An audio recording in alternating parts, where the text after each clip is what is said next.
here. I moved here in February. I landed in a church in Decatur, Georgia. And 2 months after I joined this church, New Birth Missionary Baptist Church, 2 months later, they hired a minister of music, and his name is Jonathan Alvarado. And I'm sitting in the service, and they said, "We're hired this new minister of music from Morehouse College, and his name is Jonathan Alvarado." And I said, "What kind of name is Alvarado?" You don't understand. When I took him home to meet my grandma, she said, "Is that boy Rican?" So we married in 1993. And prior to that, my husband had started a local church. And so I was just sitting here thinking and hearing your stories. And I said, before I get into what vision is and all that, I want to set the tone by telling my story. Because, see, sometimes people see where you are, but they don't know how you got there, right? And sometimes we make it look so easy. We make it look like we just woke up. And let me tell you, nobody just wakes up there, wherever there is, right? Because there moves, right? And so, so that's part of my story. And so after marrying my husband, who had started a church. Now, our church, we've been pastoring now, this year, be 33 years we've been pastoring the church that we started. And so when I was thinking about business and hearing about some of the businesses that are in the room and the representation of business that we're sitting in, I started thinking real quick about all the businesses that I've started, right? And the things that I'm doing now. So I'll start with the church. So you have to have an entrepreneur spirit to plant a church. So, because there's a very business side to church. And so we've been pastoring that. So I'll say that the first business. So I would say my husband and I are serial entrepreneurs. Serial. Meaning we have started several businesses in our 36 years of being friends, and 33 years, 2 years of being married. Because we married 1 year after he planted the church. 32 years we've been married. And when we first got married and we had first started the church, I started a daycare in my apartment. And it was called Integrity Daycare. And we had a little van, and I was the van driver and the daycare owner. And I had about 5 little children in an apartment that I kept for about a year. I did that. I remember one time we bought a hair salon. I like getting my hair done. I'm not a hairstylist. I don't know anything about doing hair except for going to sit down and let somebody do mine. But we were like, you know what? If it can be done, we can do it. So we bought a hair salon from someone who was selling their salon. We did that for a minute. And we hired some stylists and all that. And then we did that for a minute. Let's see, what else have we done? We started a hair salon. We have, of course, the church. Then about, I want to say 20 years ago, I launched a nonprofit organization. So I went into the nonprofit space. So I'm also the founder of My Sister's Keeper Foundation. And so that is a very strong foundation where we ran a leadership and life coaching program for women. We have a very active scholarship program that we run for women. And so I've done that. And just last year, we celebrated our 20th year. And I just stepped down as executive director of My Sister's Keeper and turned it over to my girl that was assisting me for 20 years. I'm still the founder, but I'm no longer the executive director as of January 1, right? And so done that. I started Targeted Living Coaching and Consulting in 2009, and I'm still doing that. So I have a coaching practice along with my degrees and my doctoral degree and my master's degrees. I'm also a certified life coach and a certified leadership coach. I'm also a certified coach trainer. And then in the pandemic in 2020, I went, because I'm passionate about fitness, I went and got a certified in health and wellness coaching through the American Fitness Professionals Association. And so I have a coaching practice, a very active coaching practice, and I've been doing that since 2009. My husband and I own real estate. So we have Alvarado Enterprises. So we own real estate, and we bought houses and rented houses and sold houses and all of that. And so now we've moved out of the home space with Alvarado Enterprises. And now through Alvarado Enterprises, we have a fleet of 10 cars on Turo. And so we run a Turo business through Alvarado Enterprises. Anybody know about Turo? Yes. Y'all know what that is? That's a car sharing platform, right? And so we own 10 cars in our fleet, and we're still building our fleet. And we rent cars. So we stopped renting homes, and now we rent cars, right? And I don't know which one is more hectic. I don't know. But anyway, so we do that. And then so through, and I heard, I think your sister, Aisha, your sister, what's her name again? Ayana said something that just left in my spirit when she said it, because I didn't realize it till she said it. So through Targeted Living Coaching and Consulting, I started a self-care network. And so the network is not a business of its own, it's more of a brand. And when she said that, I was like, that's what the network is. So I have Harmonize Your Life, self-care network for women. And that's actively going on right now. With the Harmonize Your Life, I run a intentional self-care program, 12-month program for women who want to be more intentional about self-care, health and wellness, fitness and consistency with that, nutrition, all of that, setting healthy boundaries, whatever self-care looks like for you. And so we work on those things with women. I wrote the book, Harmonize Your Life, A Journey Towards Self-Care. And my sister, whose birthday, I want to give you this book. All right. And the rest of y'all come over here and buy it, okay?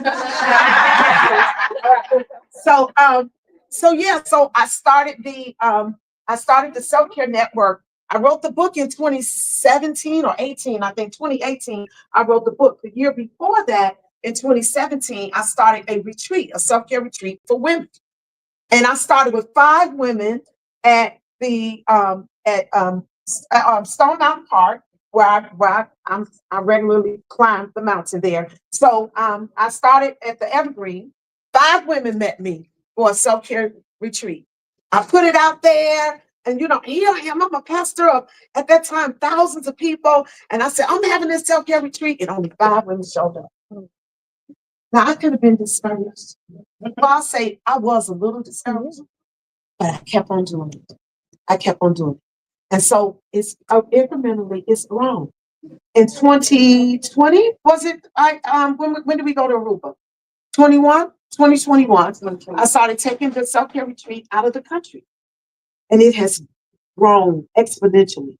So what started as 5 women meeting me at Stone Mountain Park has resulted in Wednesday me leaving for Costa Rica, and 120 women are meeting me in Costa Rica. We're on our way. And so I'm why am I telling you all this? I'm telling you this not because it's been easy, not because I've had days where I felt like, why am I doing all of this? Just yesterday, I told Aisha I have a vision for a tea room. I love tea. I'm a tea drinker. I'm not a coffee drinker. And let me just plug this, y'all. We tea drinkers get discriminated against. We get discriminated. Everywhere we go, there's coffee. Yeah. And then when you say you have tea, oh, we don't have any tea. And then I'll say, well, do you have water? And so I have tea bags in my purse all the time, everywhere I go. I have my own tea. So if they tell me they don't have tea, never mind. Can you just give me some water, and I can make me some tea, right? And so I want to own, or I'm going to launch this year the Harmony Tea Room, and so and it is already and the LLC has already been done. Actually, I incorporated it in 2020, and I just haven't done anything with it. I played around with it a little bit here and there, but this week, yesterday, Thursday, between Tuesday or Wednesday, my days are a little off. What day is it? I have no idea. It's Saturday. But this week, I went and looked at 3 different properties for my tea room. I'm not sure which way I'm gonna land, but I know that this is the year to launch the Harmony Tea. And so when I open my tea room, all of you all will be invited. Yeah. Okay. So I'm saying all of this because you have to have vision. Your vision has to exceed where you are right now. You have to be able to see something bigger than where you are right now. Come on in. Hey, how are you? Good to see you. Your vision has to be bigger than where you are right now. If I think about when I told you my story where I come from, what would have happened had I allowed myself to be limited to the fact that I was born to a young, poor Black couple who didn't have money? What if I allowed myself to be limited by it? Right? What if I allowed myself when I was 19 years old? I went to my pastor at the time. I grew up in a traditional Baptist church. So, in the tradition that I grew up in, women did not preach. We could be the Sunday school teacher, we could be the Women's Day speaker, we could be all of that, but we were not preachers. When I told my pastor that I grew up under that I was called to preach, he looked at me like a mule at a new gate and never said anything. He's in heaven now, but he never affirmed the call of God on my life. And here's the power of vision, right? My vision for what I should be, reason I went to nursing school was because my vision was that if you're going to be successful, you either had to be a school teacher or a nurse as a Black woman, right? So I went to nursing school. But when I moved to Atlanta, God would have it, as God would have it. I landed at New Birth Missionary Baptist Church on 2778 Snapfinger Road, and right down the street and around the corner on Rainbow Drive, and then up the street around the corner on Flash Shows were two women pastoring churches. Dr. Cynthia Hale on Rainbow and Apostle Colette Gumby on Flash Shows. And I am convinced also in that church. The very first time I saw a woman in leadership in a church was Dr. Sherry Gaither at New Birth Missionary Baptist Church. This is why representation matters. This is why you have to show up. Because there's a little girl or a woman somewhere that need to see themselves in you. Not that you are called to be them, right? But there has to be some type of vision, something that I can see. Because if I can see it, I can be it. I can do something that's bigger than where I am right now. And so what I want to say to you about vision is it's always growing. It's dynamic. I don't care what you put on this board today, 6 months from now, you're gonna need a bigger board. Because it's always moving. Vision and purpose is not linear, it's dynamic. It's cyclical, right? And so it's always coming around, and God is always speaking to us and always expanding us and always growing us. The challenge is often we don't see it. And we talk ourselves out of what we see. Yeah, that's number one. Right? So even if we see it, we find 15 reasons why it won't work. 15 reasons. Now, fear is that thing that's going to always be on your back. I don't care what you're doing. Fear is going to be on your back.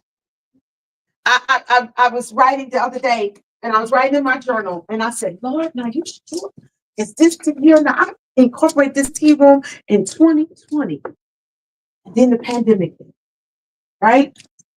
And then, all kind of stuff. So I said, okay, fine. My mom died in 21, right? Then I got stuck in grief for a minute, right? And then so I said, I'll get to it one day, I'll get to it. And I looked up and it's 2025 and I have this LLC that I haven't done anything with. And I said, you know what? This is it. I'm not going another year without it. I don't care if it ain't bigger than this little corner we standing in right now, I'm going to stop where I am, right? And so when you can't let fear keep you back. Fear is something you just got to learn to live with. It's okay. Because what I've discovered is fear sometimes is my greatest motivator. Okay. Mhm. So if you're waiting on fear to leave to do it,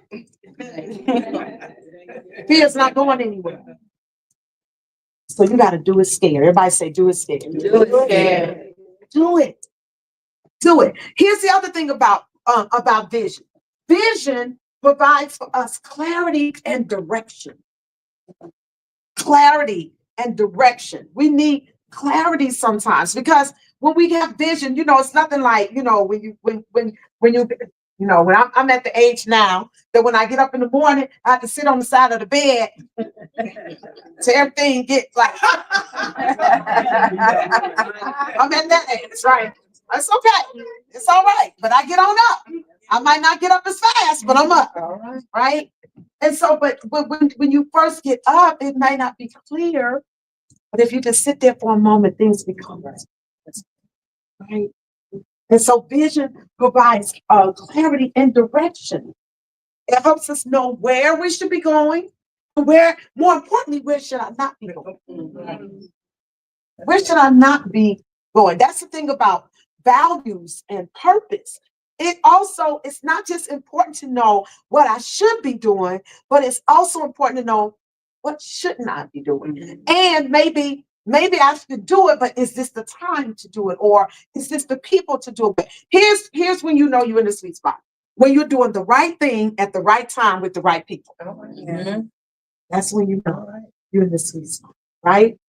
And so you need clarity. We need direction. And sometimes that clarity comes through talking it out. It comes through doing things like what we're getting ready to do. It comes through therapy. It comes through coaching. It comes through a sermon that your pastor might have preached or talking to a girlfriend or whatever. Sometimes just sitting and reflecting or journaling. I saw somebody said they started journaling when they went through a crisis, right? And so that brings clarity and direction. Helps us to stay on course so that when it gets hard, I still need direction. I still need to know where I'm going, even if I have to take an alternate route, right? And we got these wonderful GPS now, right? So that even if I get off and I'm going in this one, I was coming to the sister shop, I got off and I went the wrong way, I turned the wrong way, but immediately my wife starts saying, redirect. You get what I'm saying? Yeah. So you need something that even when you get off course, that'll get you back on. That's vision. Right? That's vision. That'll get you back on course. Here's the other thing. Vision motivates and inspires. Yeah. It motivates and inspires. And here's the thing. It motivates and inspires not just you, but it motivates and inspires others. When I came to the sister shop, I was motivated and inspired that if Aisha can do the sister shop in down here in Atlantic Station, I can open a tea room.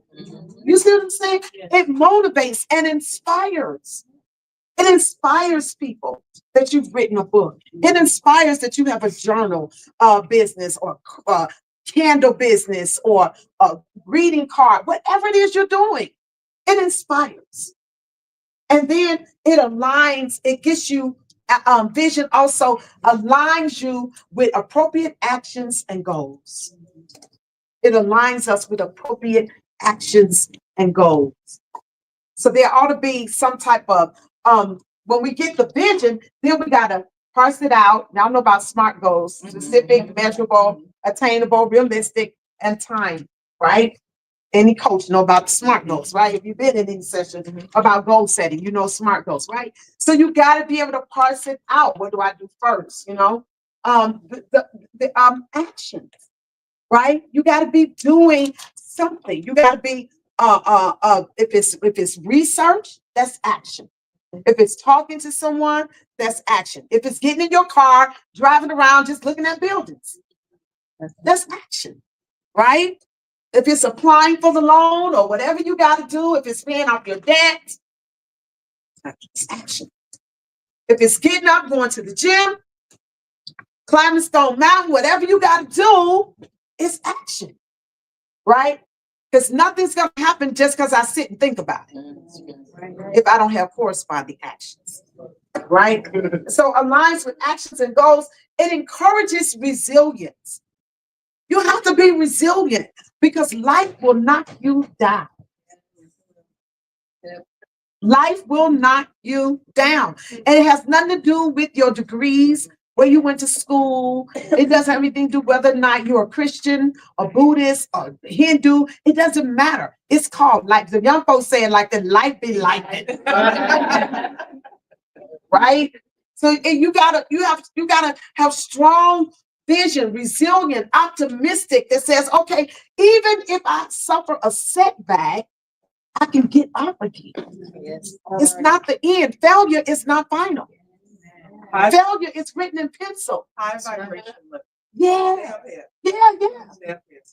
And even if I get in a low vibration, can I get around somebody that can get my vibration back up? Okay.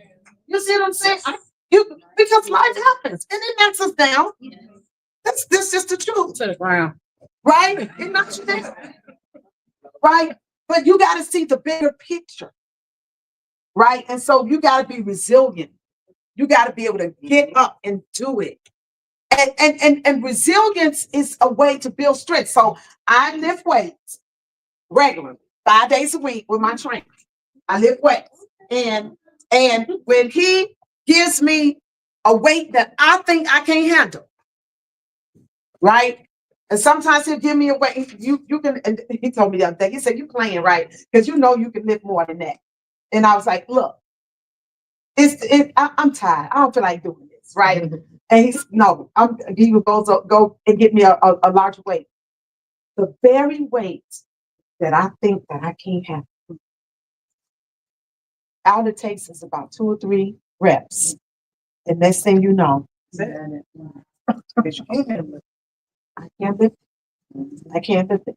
And the thing about lifting it and the resilience piece is, after a while, that which was hard to lift, now I got to go to another level. I got to level up. Otherwise, the workout don't even matter anymore because I'm still doing the same weights. So here's my thing about your vision. What are you changing? You can't keep doing the same thing and expecting different results. That's insanity, right? What's the definition of insanity? Doing the same thing and expecting different results. So we got to be able to do something different. So when you do this board today, don't be putting the same thing you put on there last year. Right? Because God is dynamic and always moving. And here's the last thing, and I'm going to let you get to your board. Vision unleashes creativity. When you and I have vision, it causes us to be creative. Creative. Somebody had to be, listen, and sometimes, listen, creativity is often born out of struggle. We wouldn't have light bulbs if somebody didn't have a problem with darkness. Right. I mean, they were reading by candlelight, right? But somebody said, I need more light. Okay? So oftentimes creativity is born out of our struggles. It's born out. And I'll say this, most times what you're passionate about is probably connected to your own pain or something you've been through in your life, an answer to a problem that you had that nobody else could solve. So now you have solved it, and now you want to help somebody else solve it. And sometimes you got to be what you didn't see, or sometimes you got to give what you didn't get. Right? And so vision unleashes creativity. It unleashes creativity. I'm going to ask you a couple questions, and then I'm going to let you get to your thing. So here's a couple questions I want to ask you. I want you to ponder as you are working on your vision board. As you're working on your vision board, I want you to think about 5 questions. The first one is, what does having a vision mean to me personally? That's the first question. What does having vision mean to me personally? And you might even want to drill down harder, deeper, or be a little more specific and say, what does it mean to me in this season of my life? Because what vision was for me 20 years ago is different than what it is now. You know, the vision I had at 40 ain't gonna serve me at 62. Right? I gotta have some 62-year-old goals. And some of that, I gotta need grown folk goals. Right? So, at 40, my goal wasn't, necessarily to be the most fit person, because you had youth on your side. Yeah. But when you get older, you got to work at it. Right? So you need goals that are specific to where you are in this season of your life. What goals? I said to my husband today, I said, we were talking about our home where we live, and we're about 3 years off from paying our home. Right? And my goal 20 years ago was, I'm just gonna pay off my house and I want to live in my house, and I just want to, and my kids and my grandkids, they can all come home and da, da, da. And I told them, I said, I don't know if I want to do that no more. I said, we need to sell this house, pay off all our debt, go live us in a little condo somewhere, and just live close to the airport so we can get to the. Because I want to fly. I want to fly and be on. I want to travel. You know what I'm saying? So my goals now at 60 are not the same goals that I had at 40. My kids grown. You don't want to come back. I want them to come, but they got their own life. Right? They got their own lives. So my goals now have shifted. Okay, so what does vision look like for you at this stage where you are now?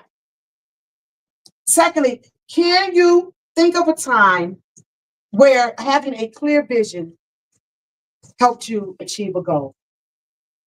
That's the next question. When was there a time when I had a clear vision that helped me achieve a goal?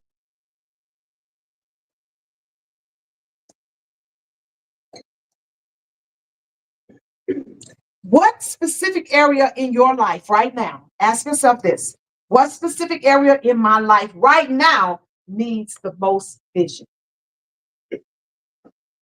What area? Is it my health? Is it my finances?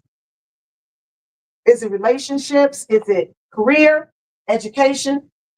What area of my life needs the most vision? Because all of our lives all of our areas need vision, but there may be an area that really needs vision. You're not clear. You don't have direction. You haven't really set measurable goals. It's there, but you haven't really, really focused on it, right? 4, what inspires you for the future? What inspires me for the future? Because see, if you don't have a vision beyond where you are living right now, you might as well go on and die, and let's just have your funeral and let's sing you on.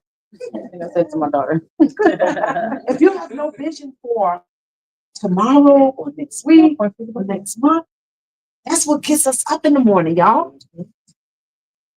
That's what makes us fight the traffic. That's what makes us deal with some stuff, right? So what inspires your vision? Are there specific people, events, or ideas that are shaping that you want to see your future look like? What do you want your future to look like? Don't leave it up to everybody else to decide. And last thing, what is holding me back? Ask yourself, what is holding me back from pursuing my vision?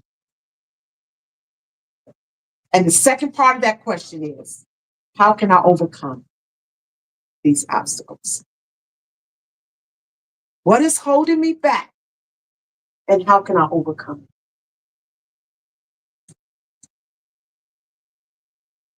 So reflect on those goals as you're gathering your materials and as you're starting to craft and adding all the things to your board that we do. reflect on those questions as you're creating. So that can kind of help form or inform, rather, the vision. All right? Thank you. Thank you. Would you like me to take one or two questions? Sure. Any questions before we move on into writing? Creating? Yes. I don't necessarily have a question, but from the last question number 5, what is holding me back from pursuing my vision? Imposter syndrome is real. Oh, Yes. I just did a whole session on imposter syndrome a few weeks ago. And I would say that is what's holding me back. And I have a business background. So, I get in my own head at times. So it wasn't, like I said, a question, but I just wanted to point that out for myself. The imposter syndrome is real. And it's real, and many of us, right? We all deal with it at some level or another. Anybody know? Is there anyone that does not know what imposter syndrome is? So if we do, we need to define it for anybody. Yeah. Okay, so imposter syndrome is a psychological kind of phenomenon that most women, particularly, studies have shown that women deal with it more than men. Yeah. And then African American women deal with it more than white women, right? Because there's sociological things that go along with that. But imposter syndrome is the thought that I'm doing what I'm doing, but I don't believe that I'm really doing it, or I feel like somebody else is gonna find out that I don't know all of what I think I know, right? So imposter means that I'm just showing up as somebody else, right? Is this really me? Can I really do this? Do I really know what I know, right? And so it's always a thought of second guessing ourselves. Yes. And feeling like I can't do it, or I'm not as good as the next person, or whatever, right? Yes. Mm-hmm. Oh, sorry. Somebody else said this? Thank you, so. So a lot of us, we go through life, we have all these goals and we have visions, and I think majority of us have some spiritual sense. Can you talk about some resources to have people get over some obstacles or barriers that come into play when we're trying to reach our goals? Okay, so first of all, I'm a strong believer in therapy, and I'm a strong believer in coaching. And I am a coach, right? Right. So I would say sit with someone, because there's probably some things under there, experiences, that shallow beliefs and things like that you have, or self-defeating thoughts that you're dealing with, right? And so sometimes working that out with a coach or working that out with a therapist will help you mind that, look at it for what it is, and develop some strategies around overcoming it, whatever that may look like to you. Okay, so when you say resource, I would say that's a resource, and then maybe reading. I'm trying to think of a good book. Nita, what's the book we were using in MSK? Cashman, the Cashman text. Pull it up for me. And then there's another book called I really want to. It's a leadership book. It's Kevin Cashman. Look up Kevin Cashman for me. And that book is a good one because it kind of helps you understand the difference between persona and character and all those kind of things. It's Leading from the Inside Out. I think that's what it's called, something like that. Leading from the Inside Out. But it's Kevin Cashman is the author. I know that. So maybe getting some good books and reading, doing what you're doing now. This is a resource, right? And you're being around other women. Check your circle. If I could just ad lib, and I don't want to get preachy, and I don't want to get on another level. There are limiting beliefs that we have because of how we were raised. I was raised in Brooklyn in the 60s. Mm-hmm. Need I say more? I watched my mom. I've never seen a workman in my house. I don't know what they look like. So if tile needs to be laid, we lay. Lighting, flooring, you name it. So to your point, out of struggle, 9 months pregnant with me in 1966, she's knocking down a wall. She being Gwendolyn Frey. Not American, parents are from Panama. It's barely spoke English, but she's knocking down a wall to build me a nursery in this brownstone by herself. not much parking. I say all this to say, I own 10 songs. I interior design. I will build you a house. And it's not because I went to training, because I've seen medical aesthetics. I know how to make people pretty. But outside of all this, give me my saws and some sawdust. And that's still, even what you're doing with this, Aesthetics, that's beauty, right, right? right. But it's, I had limiting beliefs thinking that, my relationship with money, let's just say that. And that's because you grew up thinking you struggled and it was hard, money didn't grow on trees, la, la, la, la, la. But once you get past those limiting beliefs and understand that God did not put us here to not be abundant, they don't go together. You cannot be broke and believe in Him. So yeah, your money story may be like, I got a pinch here because money don't grow on trees, whatever. Once you understand your relationship with money and be like, I'm writing this check, that means I have the privilege to write this check for this mortgage. Whereas before, I'd be like, But let me say this, but it started with the image of your mother, right? And so that's why it's important when I said check your circle, who are you around? Remember what I said to you all about when I moved to Atlanta? Yep. Right? God placed me between two women, right? That in ministry, right? Because I was told women did preach, because that's the background I came from, right? So I had to get around other women that were doing it and see that God uses women, right? And so I don't have those arguments. Anybody want to talk about that? Somewhere else. Talk about somebody. Talk to God about it. He called me. Okay. All right. So that's that. I don't want to. I know we got to get to create. Brought up imposter syndrome. To your point, research shows that suffer more with it. And I think one tactic that everyone can use is what I call the trophy case. I've worked in sports marketing for several years, so I use a lot of sports analogies. But in your trophy case, keep notes, emails, performance reviews, kind words that people have given you to remind yourself of who you are and what you have accomplished. Yes. One piece of research from the Catalyst Group, if you're not familiar, they work to create conducive work environments for women. This research said that women feel the need to not only have familiarity with every single thing on the job description, but mastery of it before they even apply.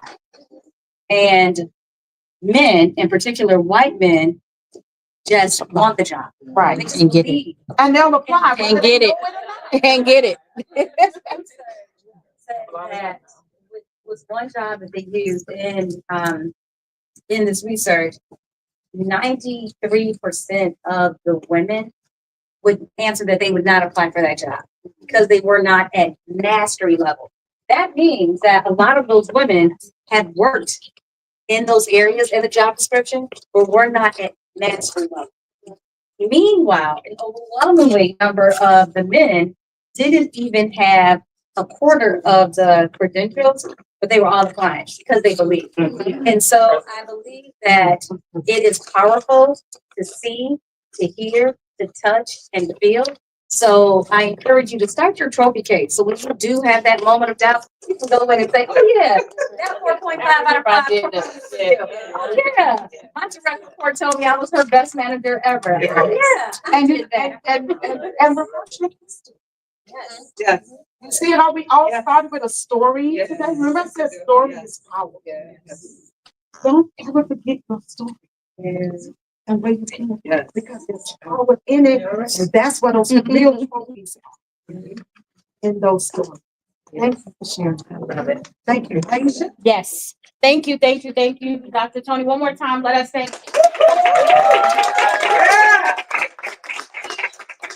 Yeah, so she's gonna be here for a bit. She has merchandise here, her book, her apparel, so please also check it out and support. But we're gonna dive in now for our vision board creation. There are some supplies around. There are a few of these books around. So y'all know don't nobody use magazines no more, right? Unfortunately. But Some smart people came up with actual vision board books. So we have a few of them around. So you'll want to just kind of go through quickly. You can either tear a page out or just cut out the pieces that you want and then pass them around so everybody can take a look. Okay. You also have markers, scissors, plenty of stickers, letters, tape. You should have everything you need. And also those who got the email last night, also encourage you to bring if you had a particular keepsake or magazine or something that you wanted to include. We encourage you to bring that with you as well. Okay. If you need anything from our team, we are here. We're going to turn the music on. If you did not eat, please grab some food so you can, chat and chew. Please grab some refreshments, grab some champagne, some wine, some water, whatever your preference is. You need that first page that you got in your hand before you turn. Oh, okay. And then we will come back together. Please, if you can, we'll come back together right at 8 o'clock for prayer. So please, if you can, stay for that. We want to be sure that we do that. Any questions? There's one over here on this end, I believe. I didn't know it was hers. Okay, so we're gonna tear some pages out. We'll get more around. Let me just get a few of those pages out of that one. And then, Yes, ma'am. Are they named differently? no, they all have different themes all throughout.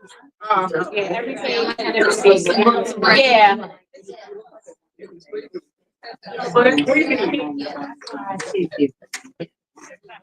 Here's some pages here.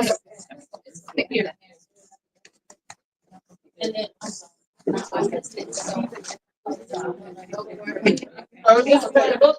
oh, okay. Oh, so there's one, is that a book there too? You know, oh, so y'all. Okay, Yes. so I'm gonna take one of them. Yes, ma'am. Keep it together. Keep it together. It's the universe wanted. The sister that I gave you a book, I'm gonna sign your book.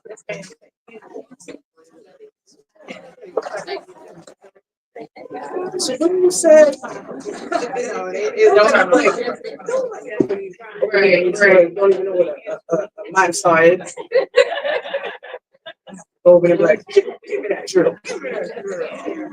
So where are they building? So we have the except. Okay. See, I don't know, something like that, campus and college. What-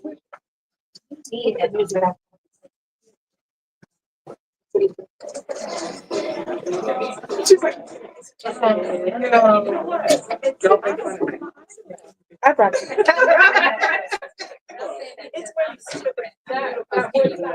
Anybody need some pages to?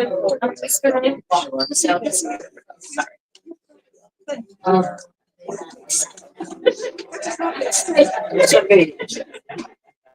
I'm just saying.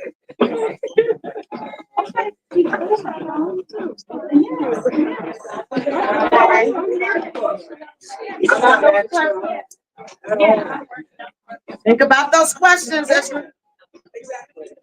As you are doing what you do. The one. The lady, please take a moment in between your, that stuff, to check out Dr. Toni. She actually won't be here until 8. So, if you could just, come up, check out her before she goes, before she has to go, okay? Yes, Thank you. Yes, we're very obedient, ma'am. Okay. Of course.